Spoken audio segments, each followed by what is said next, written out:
The Tar Heels have a critical opportunity in front of them on Saturday against Kentucky to log another resume-building win. And oh, by the way, in the process, move to 3-0 against the SEC this season. You are Locked On Tar Heels, your daily podcast on the UNC Tar Heels, part of the Locked On Podcast Network, your team every day. Hey there, it's Friday, December 15th, 2023. Welcome into the Locked On Tar Heels podcast, the only daily North Carolina show out there. I'm your host, Isaac Schade, and I want to thank you everydayers for joining us on today's episode to get your team every day. This episode is brought to you by Game Time. Download the Game Time app, create an account, and use code LOCKEDONCollege to get $20 off your first purchase. Hey, look, this game is going to be electric tomorrow against Kentucky. You're going to want to be part of our Discord channel where there's going to be a game thread going off with all sorts of Carolina folks unpacking it and talking about it in real time. If you want to be in on that, the link is in the show notes. Whether you're watching or listening, you can find it there. Seriously, come join us. You won't be disappointed. By the way, it is a 2-episode Friday. There is a crossover episode with Lance Daw, the host of Locked On Kentucky, that we have recorded as well. I'm going to link to it just right up here in case you want to check that out as well. Good stuff there. Lance does a great job, and so you're not going to want to miss that. By the way, in addition to getting you ready for the game, I'm going to take an L today, and here's what I mean. Since we're talking Carolina, Kentucky, I thought it would be finally time for me to share with you the story of when I had an opportunity to go see what turned out to be the Luke Maye shot over Kentucky in person, and I said no. Well, I'll tell you all about that in segment 3 today, so make sure you stay tuned for that. But we also got our Four Corners preview, and before that, I want to just get you ready for the game, why it's important, give some context, and all of that. So let's start there. Before we get to the game itself, let's contextualize it a little bit. Anytime that North Carolina and Kentucky get together to play a basketball game, it matters. People tune in because it's two blue bloods. It doesn't matter if they're 1 and 2 in the nation or if they're unranked. When Carolina and Kentucky play, it's going to be a thing. People tune in because they expect great basketball. People tune in because they expect electric performances. People tune in with excitement because something unreal could happen, like that Luke Maye shot, or like the game earlier that season where, unfortunately, Malik Monk put up 47 on the Tar Heels. Because it's Carolina, because it's Kentucky, there's going to be so many eyeballs on this game, and people are going to determine how they feel about both of these teams, quite frankly, based on this game and the performance in it. And yes, that includes the eyeballs of a certain selection committee that you want to leave a good, lasting impression with. And I want to say this, and I'm guilty of this too, of saying it would be very easy to talk ourselves into, oh, it's just a fun non-con game against Kentucky. The outcome isn't that big a deal. It's just a measuring stick. Okay, look, maybe that was true a little bit of the UConn game and the sentiment that we had after that. Because look, Carolina played really well, but they weren't, it was clear from that game, they are not yet ready to be in the UConn stratosphere. It's just true. They were able to compete, but they weren't able to hang for the full 40 minutes. So Carolina has not yet gotten to that elite status with UConn and Purdue and Arizona. But both of these teams, Kentucky and Carolina, are knocking on the door of trying to get there to prove that they belong in that elite echelon. But there's none of that like, measuring stick, moral support, or moral victory in this game. This is a game where if Carolina wins, you will hear me rave. You will hear these words come out of my mouth. This was a monumental win for Carolina, a resume builder, one that will have cachet on Selection Sunday. And by the same token, I'm not going to try to, we'll talk about the silver lining of it, but if Carolina loses, I'm not going to make it some rosy everything's perfect. I'm going to say, look, if Carolina loses, this is an opportunity lost. Carolina might have gotten better in some things, but they hurt themselves by losing this game. This is a critical game, and I want you to feel the weight of that in the same way I do. The Tar Heels have to come out guns blazing. And here's the thing. Kentucky is very talented, but a very young team. And so we're going to find out if Carolina's college basketball experience, remember they're like, I think I said 4th in the nation in terms of D1 experience. So is that going to pay off in terms of shaking the rust off from finals week and being ready to go? We'll find out. And yes, you have banked this win over Tennessee, easily the biggest resume builder prior to this point. But now you have to prove to the nation that you can do it away from the Smith Center. And not yet in a true road environment. That's going to come in spades at the start of the main chunk of ACC play at Pitt, at Clemson, and at NC State to start, by the way. But this is a neutral site game where you have a chance to prove it away from home in the first kind of major way since Atlantis. Prove to the nation that you were ready to move up a tier. And I don't know about you, but as Carolina and Kentucky get ready to play, I always have this like trepidation before the game. I was texting with a buddy who's a Kentucky fan, and he's like, dude, I am struggling this week. And I was like, bro, me too. I feel confident in this Carolina team, but there's also this thing of like, even if Kentucky's not playing well, which they haven't particularly done in their last 2 games, there's this, the talent's there, and you have this fear of, in a one-off moment, they could suddenly realize, oh, we're playing another really talented basketball team. Let's flip the switch and go off. And that would be like the embarrassment of the last time these 2 teams played that we probably just won't talk about right now. So what you got to do is you got to go out and you got to punch this young team in the mouth from the tip. You got to establish dominance, and you got to be able to, you got to see if you can force them to crumble and just be done in the first half. I want Carolina to establish themselves, get up so big and be so dominant that people say, oh man, I tuned in for an epic Carolina-Kentucky game, but it's not a game. I'm going to find something else to watch. I want that to be what happens at the end of this. So all that said, let me give you some setup for this game, and then we'll get into the Four Corners recap and some other odds and ends. Carolina, Kentucky, Tar Heels number 9, both in the AP poll and in the Locked On College Basketball. Kentucky 17th in the Locked On poll, 14th in the AP poll. This is part of the CBS Sports Classic. The nightcap of it, you've got UCLA and Ohio State tipping off at 3. The Tar Heels and Wildcats at 5:30 or 30 minutes after the conclusion of that first game. This is going to be in Atlanta this year. You remember last year it was up in New York.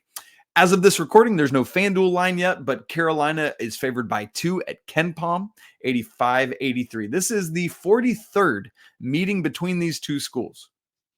And Lance and I talked about this on the crossover episode, but you might not have guessed this, but Carolina holds the all-time series lead 25-17. And what's really neat, this is part of why I said when these 2 teams get together, you expect epic things. Of the 43 matchups now, this is the 26th time where both teams are ranked in the AP poll. And it's the 20th time, almost half of their matchups, both teams have been ranked in the top 15. That is incredible stuff, and that'll be the case again this season. As you know, Kentucky is coached by John Calipari. This is his 15th season at Kentucky. That does not feel real to me, but it is currently, as of this recording, Kentucky is 22nd at KenPom. Similar to Carolina, their offense is more highly rated than is their defense. They're 15th in offensive efficiency and 53rd in defensive efficiency. Preseason, they were picked 4th in the SEC media poll behind Tennessee, Texas A&M, and Arkansas. So far on the young season, they're 7-2. Their best wins are fine. They beat Miami at home. I say beat. They crushed Miami at home. Let's be honest about that. They beat St. Joe's at home. That's their second most impressive win, if that tells you anything about Kentucky's resume so far. That was also a game at home. But those 2 wins are the Wildcats' only 2 wins over teams that are currently top 150 at KenPom. They have not beat another top 150 team thus far. As for their 2 losses, one of them very understandable. It was to Kansas in the Champions Classic game. They only lost by 5 points. That's what I'm saying when I'm like, oh, when the lights come on against a team like Carolina, they'll make it happen. And that's what you saw in that game. But their other loss is confounding. It was 2 Saturdays ago, 80-73 loss in Rupp at home to UNC Wilmington.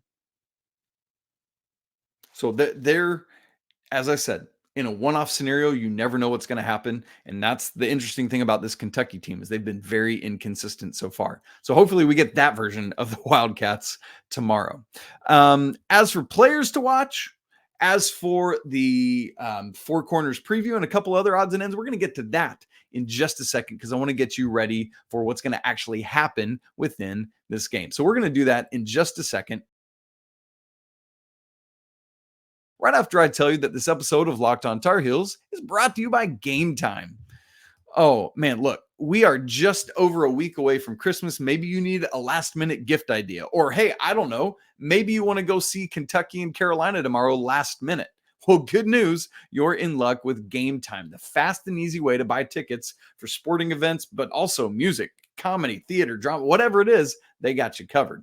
Killer last-minute deals, all-in prices, views from your seat, and their best price guarantee. Game Time takes the guesswork out of getting these last minute tickets. You shouldn't have to worry about when you buy tickets to your next big event, and that's why Game Time has you covered. Hot deals on tickets right up to the start of the event. So download the Game Time app, create an account, and use code LOCKEDONCollege for $20 off your first purchase. Again, create an account and redeem code LOCKEDONCollege to get $20 off. Terms apply. Download the Game Time app today. Last minute tickets, lowest price guaranteed. Okay, let me tell you a little bit about Kentucky this season, who to watch and what to know. While they are a team dominated by incoming and very, very talented, not incoming anymore, they're playing, but a very talented freshman class. The first notable place we got to start is with two upperclassmen. One is Antonio Reeves, who was at Kentucky last year. He was their best player down the stretch. It hung in the balance if he'd come back, and if he didn't, oh boy, but he did. And then after the Bob Huggins fiasco at West Virginia, Trey Mitchell decided to come down to Kentucky, where he's been playing their five most of the season. What's so interesting about this freshman class is it's guys like DJ Wagner and Rob Dillingham and who am I? Justin Edwards. That's what I was trying to think of. That are the guys you need to know. They were the most heralded coming in, but it has been Reed Shepard who has been the freshman to know. And he's not even really, he started like one game so far. But all of a sudden, this young man has first round buzz. By the way, if you're a longtime college basketball fan, you remember his dad, Jeff Shepard, who played at Kentucky as well. So he's a legacy for the Wildcats. But listen to these numbers: 13 points a game, 4.6 boards, 3.8 assists. He's a guard, by the way, 3 steals a game. That is insane. Just shy of a block a game, 0.9. He's shooting 92% from the free throw line. He's shooting 61% from the field and 59% from three on 4.3 attempts a game. This dude is like the quintessential definition of stat stuffer, and he's not even in the starting lineup. Maybe he will be for this game, but he's only started once this season, and it was not Kentucky's most recent game. But also, critical for the Wildcats, and maybe bad news for Carolina, is that they've just recently gotten 7-footer Aaron Bradshaw back. So Kentucky has 3 7-footers that projected to be in the rotation. None of them have been playing this season. One, Big Z, because of some eligibility issues, and then Ugana Onyenso and Aaron Bradshaw because of injuries. Well, Onyenso is almost back. In fact, he might be available for this game, but Aaron Bradshaw is back, and he could cause some major problems for Carolina. So watch out for him. Also, it is an elite backcourt. DJ Wagner is probably the biggest name that we had heard. He's just been kind of okay, although he's been in the starting lineup.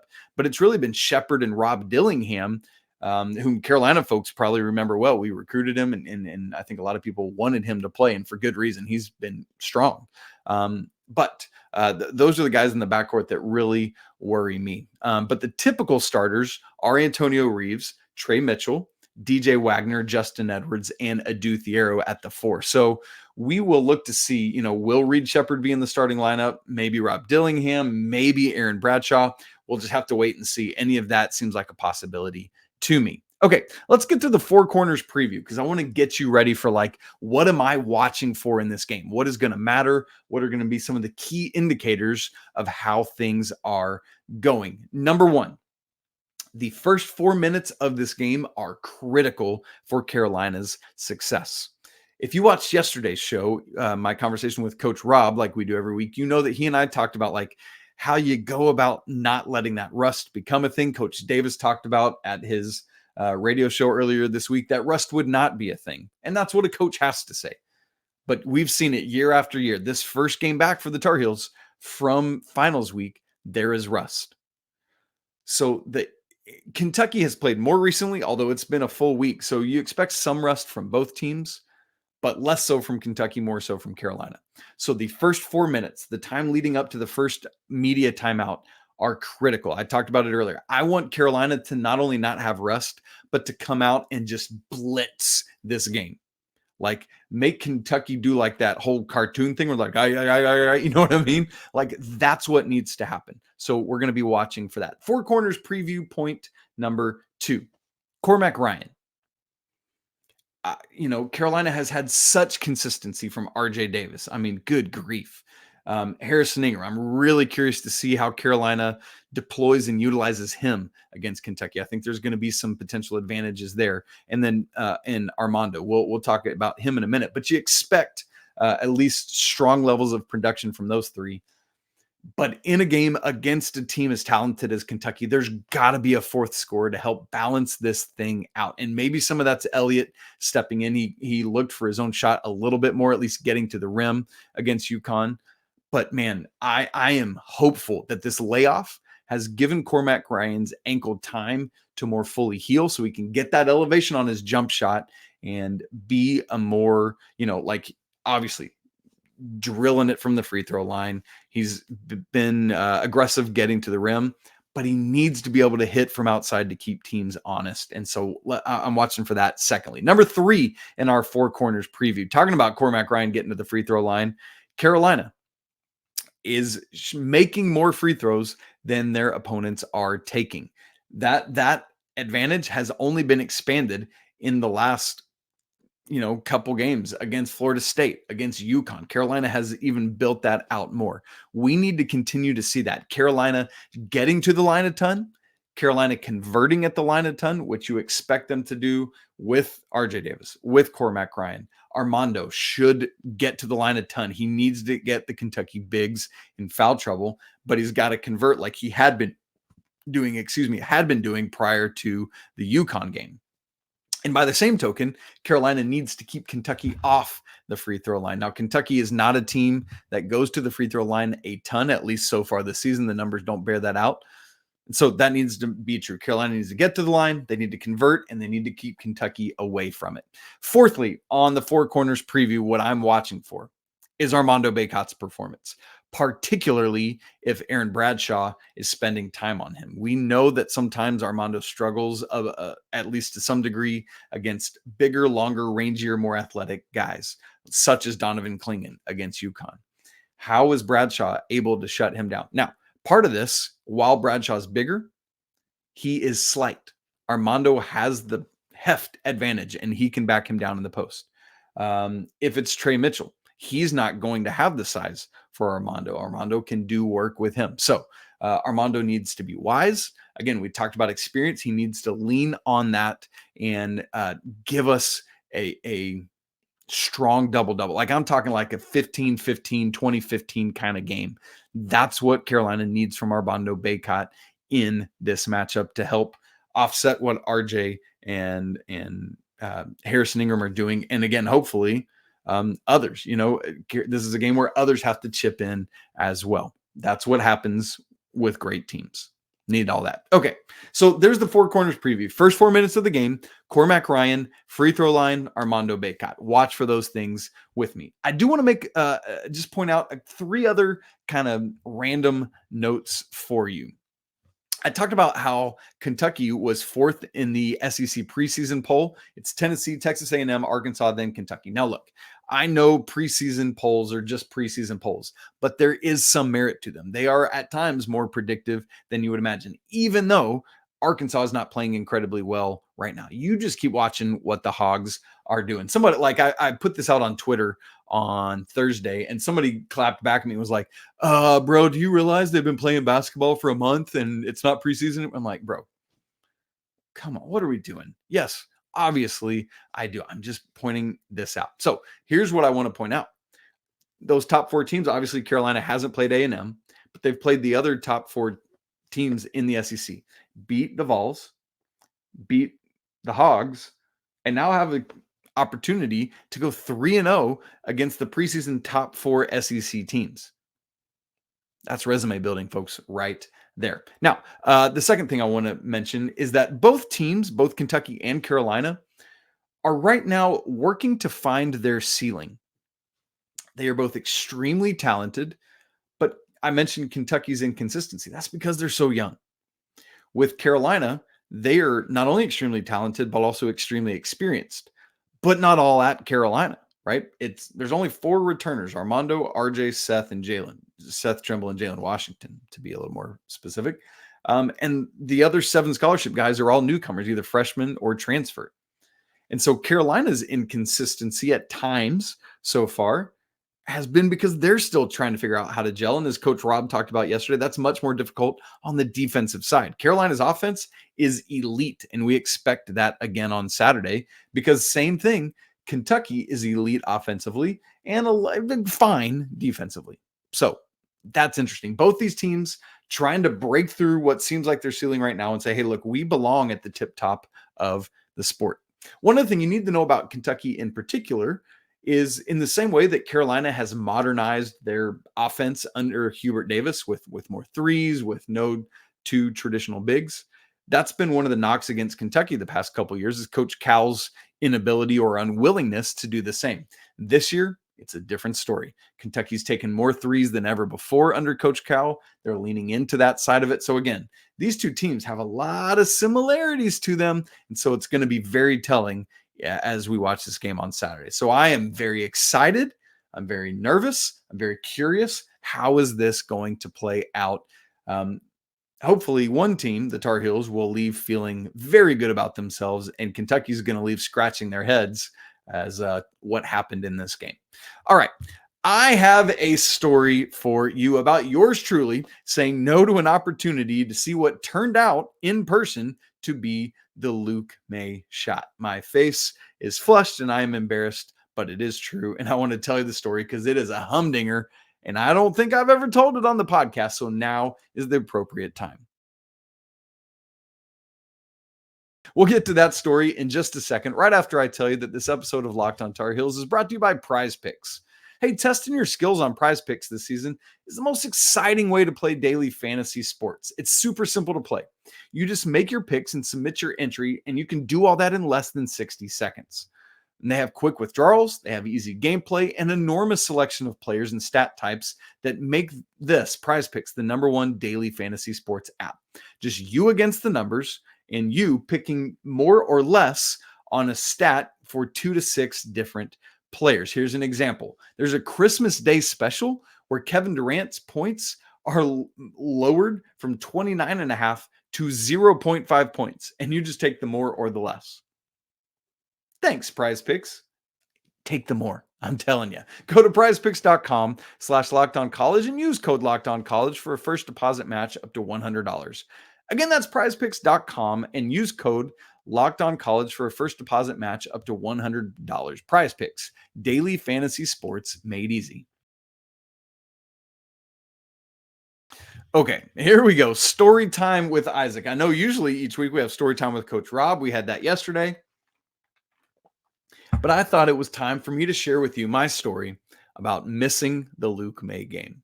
All right, so here it goes. I live in southwest Missouri in a town called Webb City, just north of Joplin, Missouri. Our best friends, my wife's best friend from growing up, they've been best friends since they were like 4 years old. She and her husband live down in Birmingham, Alabama. He's a professor of sports at Samford University down there. So from where we live in southwest Missouri, to get there, you drive right through Memphis, Tennessee. And what do you know? In the spring of 2017, that just happened to be where Carolina's regional was at after that. And that comeback against Arkansas in the second round. Do you remember that? That was extremely stressful. Well, Carolina's regional just happened to be in Memphis, Sweet 16 and Elite 8 games. That pod, you might remember, involved UCLA. That was the Lonzo Ball team. It involved Butler, and it involved Kentucky. So on a lark, we said, hey, you know what? Let's spend the night in Memphis on the way through to Birmingham. Let's go to the open practice the next day and just kind of walk around Memphis and see what we can find. It'll be fun. Let's go to the Peabody Hotel, see the Ducks, and it'll be a whole thing. So we parked downtown. We get out of the car and we're walking out. And who should we see walking by? But there goes Eric Montross and Jones Angel and Adam Lucas all together. And, Eric, Tar Heel great. Jones, the voice of the Tar Heels. Adam, the scribe of the Tar Heels. 3 great dudes. And so we follow. We're like, hey, let's see where they're going. Let's follow them, see if we can track them down, say, hey, whatever, be great. We never were able to track them down. They were too far ahead of us. But interestingly, where they were going was the Peabody Hotel, which is where we eventually wanted to get to anyway, because that's where the Tar Heels stay when they're in Memphis.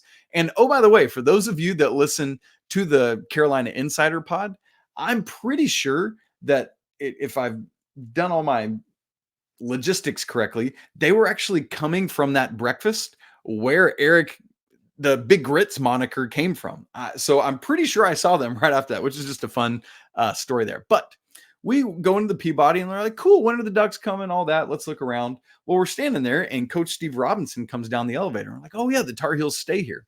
So eventually the whole team comes down because they're getting ready to load on the bus and go out. And so it was myself, my wife, Maggie, and our son Paxton, who was like a year and a half at the time. We had this little mini Carolina basketball with him. So got Justin Jackson to sign it, got Tony Bradley to sign it. And he was holding his ball and it like slipped out of his hands and rolled over to the feet standing in front, over to the feet of the person standing right in front of him. And Pax looks up and sees Coach Roy Williams standing there. Coach bends down, picks up the ball and hands it back to my son. I was like, hey, thanks, Coach. Appreciate it. And so that was great. So we hang out in Memphis, go to the open practice. We showed up. UCLA's was right before Carolina. And so we go down, get a seat right at the front row, open practice start. Coach comes by, he sees Pax and waves to him. We got a great picture of that. In fact, sent it off to Coach and he signed it for Pax's birthday one year. It was really cool. Can show you that sometime if you'd love to see it. Maybe I'll put it in our Discord channel so folks can see that. But later, after open practice, I had gone to the bathroom and my wife and Paxton were out in the concourse and Coach Williams and Miss Wanda came walking by and he remembered and he was like, hey, there's my buddy. And they had a moment. So just a fun day in Memphis. Anyway, that all ends. We head off to Alabama for the weekend. Carolina beats Butler. And so we're heading back on Sunday, heading back to our house, the same day that Carolina is playing Kentucky in the Elite Eight. And we get into Memphis. It's about 40 minutes before the game's going to start. We stop for gas. And my wife, Maggie, she said, hey, if you use my name in the story, you have to remind everybody, Maggie, of A Moment with Maggie fame. And then she chuckles. So anyway, we're going to have to do that, I guess, after the Kentucky game. We'll get that back. But we stopped for gas and she's looking at a third-party ticket website. And she said, Isaac, there's still tickets for this game. Do you want to stop and go to the game and we'll see Carolina in the Elite Eight? I was like, no, we need to get home. It's already going to be like midnight as it is. And we've got school and work tomorrow. And Pax is so young. We can't keep him up so late. Let's just keep going. She's like, all right, if that's what you want to do. And I was like, yeah, it's just the wise choice. And here I go, trying to be discerning, right?